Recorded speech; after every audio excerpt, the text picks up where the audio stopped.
Ito ang labi o isang alaala ng dating malaking gilingan ng asukal dito sa Kabuyao. Naiwan nga dito ang matangkad na tore. Gawa nga ito sa lumang bato. Ito ay kulay abo at may taas na higit 50 talampakan.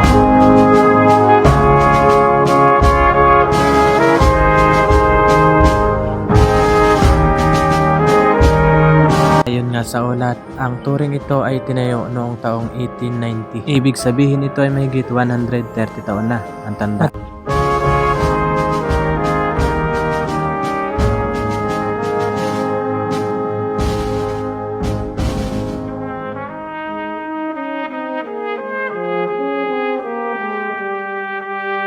Tagpuan ito sa isang damuhan malapit sa intersection stoplight ng Barangay Pulo sa Kabuyao, Laguna. At ito ang nagsilbing pasilidad o ginagamit upang gilingin ang tubo at gawin itong asukal na kilala natin noon pang panahon ng Kastila at Amerikano.